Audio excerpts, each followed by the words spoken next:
Again, pledge allegiance and sound meditation. Pledge allegiance to the flag of the United States of America and to the republic for which it stands, one nation, under God, indivisible, with liberty and justice for all.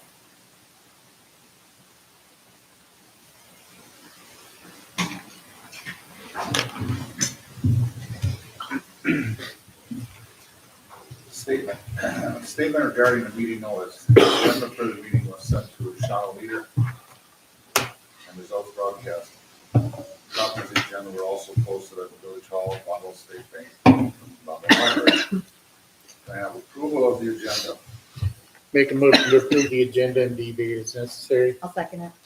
Motion by Kelly, second by Hohenstein, to approve the agenda and deviate as necessary. Is there any discussion? In favor say aye. Aye. Opposed? Motion carried. Approval of the February 8th, 2023 minutes. I'll make a motion to approve the minutes from Wednesday, February 8th. I'll second it. Motion by Hohenstein, second by Court, to approve the February 8th, 2023 minutes. Is there any discussion? In favor say aye. Aye. Opposed? Approved. Acknowledgement of citizenship and open forum. Communications, petitions, correspondence. Committee reports, public safety, please. We did not meet. Police Department report, Chief Eric Kraus. The report is on file. And then one additional thing that's not on here is in April, we'll be doing a drug take-back day. We registered for that today through the federal government, so we'll have 2 officers on PD for 4 hours collecting unwanted or unused medications. Everyone can drop them off at Village Hall as well, anytime. Fire Department report. On file. EMS report is on file. Administrative Committee, Brenda Stassi. Clerk Treasurer's report, Michelle Marashik. The report's on file. I just want to let everybody know that the last meeting, I mentioned that there was an issue with the audit on the proceeds of debt from 2020 when we took out the last general obligation loan. I did have the auditors look at it, and it's pretty much a simple thing that happened. They had moved the money to report the debt and the loan. I had a conference with John and Haley this week.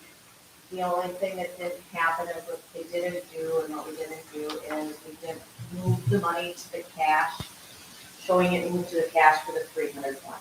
So when we look at the 300 fund, it looks like we're in the hole a lot, which we're really not. It's just, it did get moved from the 100 cash to the 300 cash. So we'll be making that journal entry and it will correct after the audit this year. So I'll be getting those journal entries soon. They're still working on the audit. Jesse and I have been working on stuff with the PSC report, and Kelly is working on it this week to get our numbers to look a little closer to what we actually used. So we did figure out the debt issue that we had different auditors last year, so I don't think they caught it. And this year when I questioned it, then Haley is our normal auditor, and so she dug into it a little deeper and figured out what was missing in the puzzle. So that is corrected now.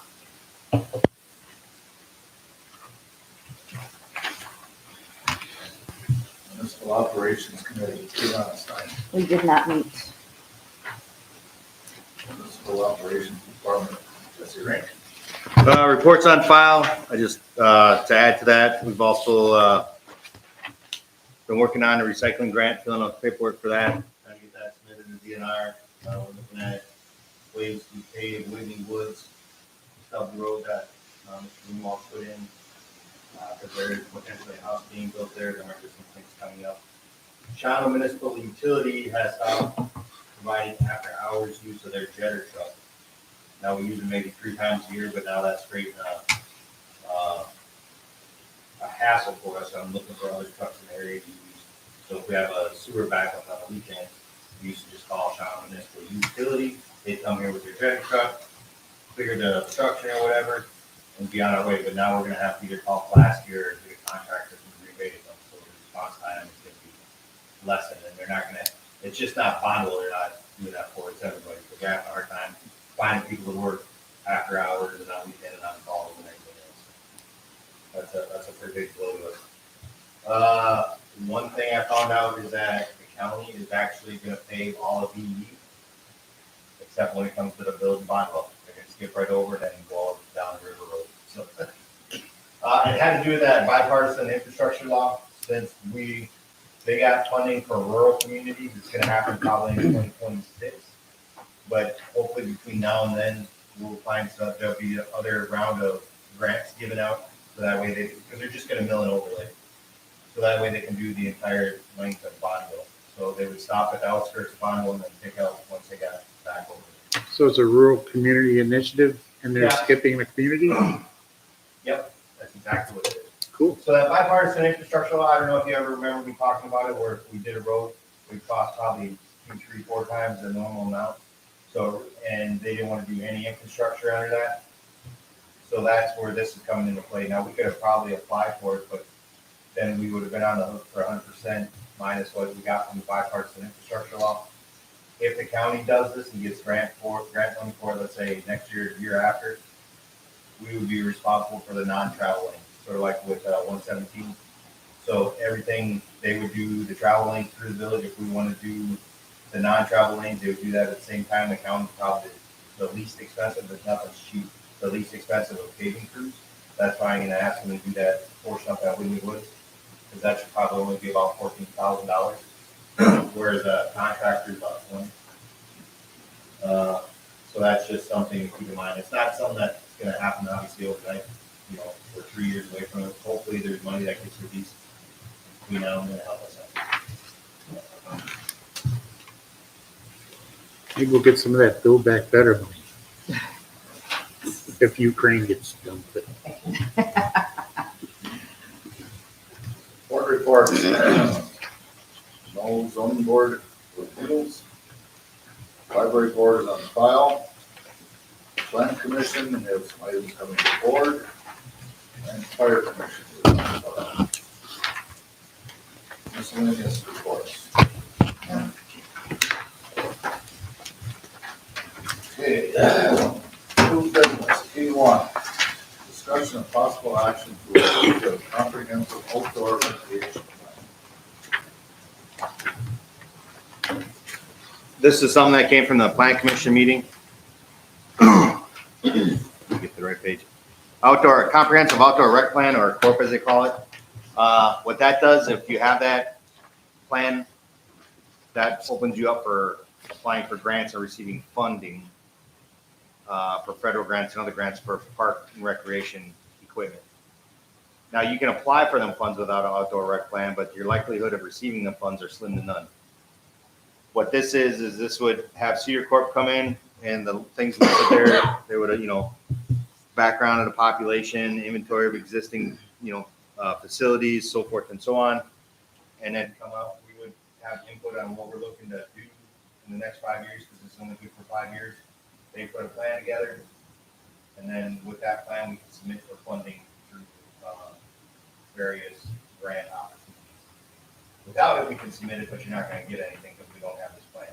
It talks about it in our comprehensive plan, but we never executed it when we did the comprehensive plan. So it refers to it, but the last one was from like 1968. So I think what happened is that there was a plan to do this back in 2019, 2020, but then changeover of my position and COVID and everything else happened, and it never got done.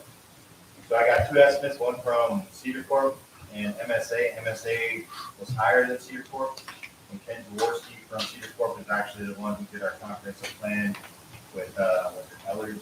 He was with Martins and Isley. He has then since gone to Cedar Corp. So he knows the village. He's worked with us before. So yeah, but it's the price tag on it is $80,000. $8,600. MSA was 85 to 9,600. And I just think with the familiarity with this, the plan commission thought it would be best to go to your board. The question comes to funding for where to get the funding from. Plan commission made a motion Monday night to go to Cedar Court and to take the money from the cell tower fund. That's what they're recommending to use the money from there. Because of being able to regenerate every month, it'll replace that over a certain period of time, so. We rent out the cell phone tower behind my building. We get a monthly fee for that. And that's what that money, I don't think it was ever officially. It's not ear noted for anything, cell tower fund. It was to be agreed upon by whatever the village decided to use it for. Kind of, but it has to be something that they feel is benefit to the village. So we get $600 a month for a lease payment on that cell tower. We get that monthly. Right now in that fund, there is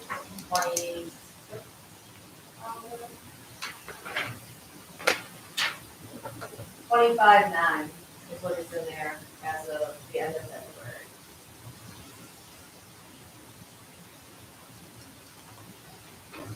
Is there any other funds coming out of that? No, we've not taken anything out of there at this point.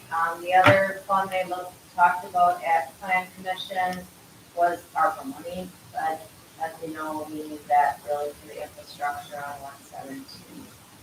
So, Yeah, the recommendation was to take the money out of the cell phone tower fund to get the court plan started and completed so we can apply for grants and funding to put playground equipment in. Just not playground equipment, this will also cover anything we want to do at any park, whether it's bathrooms at those parks or any development. any development at any park. So the 8,600 is to create the plan. Is to create a plan, because without that plan, you're not gonna get any funding. So are they gonna help? They help write grants and everything else. Okay. And then just a note, after the 5 years, we, depending upon what we all get done and what changes, the board, you guys yourself can, say, okay, we're gonna renew this plan. We don't need to spend the 86,000 or 8,600 again. We'll renew it as a resolution, so you can adopt it again without going through this all again. It's the initial startup, Right. getting it drafted, organized, and put together, and then the cost. After that, we amend it and adopt it by resolution to keep it going. So we'll go into the cost to have this company do it again as long as we keep it up. And that's within the 5 years. Yeah, Like 5 so years. 5 years it Right. expires basically, but we would need to relook at it every 5 years and make sure our initiatives are still active or what we want to do and update those and readopt those resolutions. And the biggest thing after 5 years, let's say we want to add whatever. Pick a thing. Water splash pad. Splash pad. The biggest thing Cedar Corp will help us out with is getting actual cost estimates. Rather than me sitting here saying, you know what, I think I talked to Shawano, they put one in, cost X amount. They'll actually do the research and give the estimate for us. So that way we have a realistic idea of what we're spending. And then that also portrays when you apply for a grant, they ask you how much the project, is gonna cost. So that would be their biggest thing in your project. And that all comes with that $8,600. I'll make a motion to approve the outdoor park rec plan using the cell tower money. Second. Motion by Court, second by Page. To approve the comprehensive outdoor recreation plan with Cedar Court. We want to have a cell tower. Is there any discussion? In favor, say aye. Aye. Opposed? Motion approved. Discussion of possible action to form a 501c3 for village park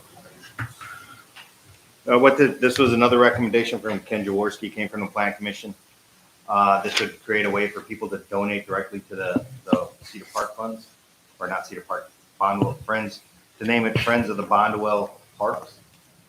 So that way it eliminates a couple things, because if we say donate to the village of Bondwell, people are like, well, I ain't gonna donate to, you know, I don't like Jesse Rankin for whatever reason. I ain't donating nothing to the village. So if we keep it generic and say donate to the Friends of the Bondwell Parks, that would, and this would, we would also put it on our webpage so somebody could donate, because most municipalities, most people have something where if somebody wants to donate, they can. And then that money would obviously still have to be used for parks. We could use it for Village Park, Cedar Park, Mountain Bay Trail Park, anything associated with the park. Dog park. Dog park. Cedar Park. Yep. So we can put it towards anything if we just keep it generic like that. On the recommendation of Ken, he said just be friends of the Bondwell Parks. I talked to our attorney, he said it wouldn't be a problem, he would file all the paperwork for us. He's not gonna do it for free, I'm sure it'll be a couple $100 for him to do it, but, we'd create a way for people to donate directly to the fund. I'll make the motion to create the 501c3 for the park fund. I'll second it. Motion by Kelly, second by Havenstein. To approve the 501c3 for village park donations. Is there any discussion? Favor say aye. Aye. Right. Opposed? K3, we will dismiss by consensus. K4, discussion of possible action to discontinue the CDBG Housing Revolving Loan Fund Program. All right, so this, I don't know how many of you know, but we do have a program, through the village, or through the federal government, but it's ran through the village. It's a community development block grant, and how it works is that if you're under a certain threshold as far as income, you qualify, you can get a grant through this program to pay for, let's say, windows, doors, a roof, different things that your house may need.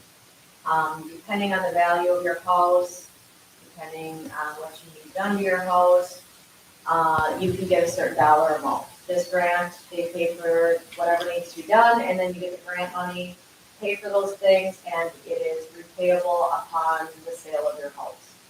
So if you get $20,000 to put windows and doors in your house, when you sell your house, you pay back the $20,000 to this fund. And then whatever after that is yours to do with whatever. So we do have some people still on this. The problem has been, we have gotten money back from people who have sold their house over the last few years. We have not issued, I think we've issued 2 summers ago. Nobody seems to be qualifying for it. And so we have to determine if we continue this. Right now, we have $176,000 in our fund. And the state is telling us that if we do not have somebody to qualify for this, and this year, we need to discontinue because we're not spending it, using it like we should. So we need to turn- That's stringent with the, It's like 40,000 for 2 people income. Well, houses in this market are not selling, they're selling for 150 to 160,000. Well, 2 people making $40,000 aren't gonna afford a house for 160,000 or 150. No. I mean, we have nothing under 100,000 that's selling around here. You know what I'm saying? So realistically, if 2 people are only making $40,000 a year, they're not buying a house in this market. The people who probably could qualify, we've tried to reach out to people who we thought might qualify. I know like last year, I think you took some applications to a few people whose houses were, thought maybe could qualify. They didn't qualify, or the other problem is some of the houses that are pretty tough shape, you have to have enough equity in that house to say, here's 20 or 30,000, and then when you go to sell it, you still have to have enough to get that money back out of it. Yeah. So I know there's one we could probably all think of that might qualify, but you're not gonna get that kind of money back out of it. It's gotta be worth something. So it's a What catch-22. Correct. So what happens with the money that we currently have? It has to go back to the federal government. It's not our money. Okay. It's the federal government's money. So what we would have to do is agree to, and we don't have to do this tonight, but we need to decide if this is the path we want to go down. If we decide to get rid of it, that does not mean that there is not money out there if, let's say, Tim, you want to try to get some money to fix your house, and you think you might qualify for something, and we don't have this program anymore in the village. There is county grants that are a block grant type thing. There is community type things that are maybe not just the village of Ottawa Wells, but there's stuff for the county, or regional type stuff. So there is still stuff out there, it just wouldn't be Ottawa Well. Problem is, we just haven't been, I've been advertising it, people come in and get it when we put it out on Facebook, and then they look at the numbers and go, yeah, we make money. Some of the older people in town who maybe own their house and are on a fixed income might qualify, but they're not coming in for it either. So I don't know how else. The other thing that I know I've talked to Carrie about it a little bit about a month ago, we would have to do some heavy marketing to try to see if we could find anybody to do it. I don't have time to sit and try to beg people to come take this money. I don't know what we do with it. So I guess it's a matter of what you guys want to do. If we choose to discontinue it, we basically need to make that motion that we want to discontinue it. And then we need to start the paperwork with with the government and with the state. We do have a few things we have to clean up. So we have a mortgage that's on this that I have to figure out how we take care of that. That was my next question, like, how do you, Um, if anybody's still So if on it? anybody would pay in their money, and that's what I need to find out, because we have a couple of little sticky things on this. I think if they just pay in their money, we just take it in and I send it in to the state, and it's not. You have a yeah. certain account that you Right, send. when, okay, so I know there's a few houses that still have it. So when and if they would sell, the money's gonna come back through like a title company to the village. I think I just send it into the Department of Administration, they take care of it. We have one that's a little sticky, and she wasn't sure how to handle that, and we have to figure that out. Which is like a big deal, but it's a monthly thing, so we have to figure that part of it out. And I'm hoping that they would say they can figure that out through the state and they can figure it out. Right, like they, Would take care of it and I wouldn't have to. right, But it would clean up, it would just be a done deal with us. I hate to see it go, but, we've been trying to get people on it, and it's just such a tight threshold that, I'm not saying that people that don't qualify, but in this market right now, people aren't gonna qualify. right. Unless you bought your house years ago and you're, at that threshold and your payments are low on your house, I just don't know if we qualify for it now. Would it make more sense to get final answers on the sticky things that you've got I was going gonna on? say first, Well, that we can't really worry about. They'll figure that out however it works. Okay, That's not gonna really, no matter what we do, they'll figure that out. So, I guess it's just a matter of what you guys think. We can try to market it some more if you think there's people out there that could benefit from it. I really wish there was, because it is a good program, but I just don't know who else, unless you guys can think of other people we could try to get to try to look at it. I just don't think there's a lot of people out there with 2 jobs making 40,000 or less and have a house payment. Most of the houses around here aren't right now selling for that. Maybe 6-8 years ago they were, that they probably would have been okay. right. Or maybe there's other people I'm not thinking of that maybe would. I don't know. I guess maybe I'm not thinking of the right people. And a lot of times, if you look at elderly people, they have too much pride. They're not gonna, Right. well, my grandparents won't come in for a grant. not only that, they're probably thinking to the future when they're deciding to liquidate their estate. They don't want to pass anything on to their kids. They may not understand Right. the situation. So, Well, and the thing is, it comes off the top, so you know, and it's kind of a process too, and it's not like you go to them and say, okay, yeah, I wanna do this, and okay, so you get this, and they say, yes, you qualify. It's like a whole, almost like almost a year process, I would say, by the time you get the quotes, they get the paperwork, I mean, maybe it's not quite a year, but it's a process, because you gotta get the quotes to get the work done, do the paperwork, then you get the stuff done, then, you know, you get the submissions in. So it's not like it's, you know, here's the money, go do it, right? Right. You gotta get the appraisals on your house to make sure that your house is worth it. They come look at stuff, you know, I mean, it's definitely a process, so it's not like you get it overnight. And here's the money, have at her, and, you know, Right. it's not just a quick thing.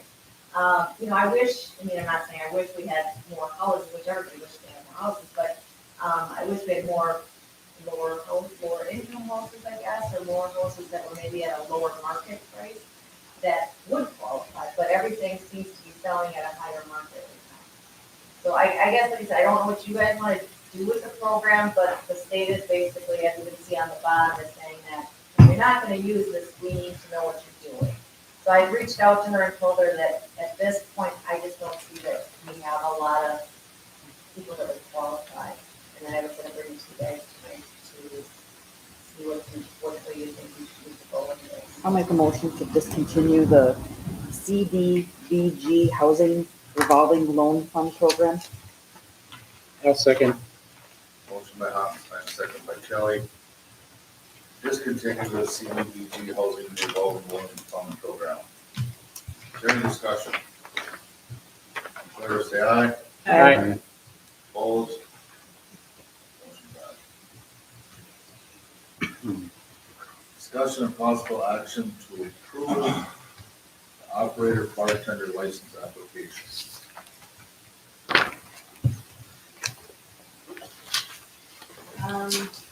This is for Dollar General. She came in for a license, Eric's background check. And Eric, you want to talk about her? She has several violations that were on her driving record or somewhere alcohol related, so she would not qualify at this time for a regular one. However, she would qualify for that letter that we gave them. And I did attach a letter to that. It would be in your section, if somebody who didn't have it, get back to it, then. I'll make the motion to approve with the conditional letter of agreement. I'll second it. Motion by Kelly, second by Zuder. No. Einstein. Approve the operator bartender license application with conditional letter. Is there any discussion? All in favor, say aye. Aye. Opposed? Discussion and possible action to approve the liquor license for Bongo Mini Mart LLC. All right, I don't know if everybody knows, but Lee's is in the process of being sold. And this is the liquor license for the new owners. It'll be called Bongo Mini Mart. They are looking to take over this month, and they have passed the background. And so they are applying for the liquor license from now till the end of June until the new one's ready to. I'll make a motion to approve the liquor license for the Bondwell Mini Mart LLC. Motion by Hoppenstein, second by Stashik. To approve the liquor license for the Bongo Mini Mart LLC. Is there any discussion? Favor say aye. Aye. Opposed? Closed session. Move to closed session to discuss a possible business development pursuant to Wisconsin State Statutes, Chapter 19, General Duties of Public Officials, Subchapter V 1915, exemptions, deliberating, and negotiation, purchasing of public properties, the investing of public funds, and conducting other specified public business, whenever competitive or bargaining reasons require a closed session. In the closed session, the commission will reconvene in the open session. I'll make a motion to go into closed session for approximately 5 minutes. I'll second it. Motion by Hoppenstein, second by Court. To move into closed session for approximately 5 minutes. Inviting Sean Rossick. Yes, you can, want to stay on? Sure. Harry Kraus. Roll call. Page, Present. Kelly. Aye. James, Yep. Zuliger. Yep. Ottenstein. Yep. Stashik. Yep. Ford. Here. In closed session at 6:31 PM.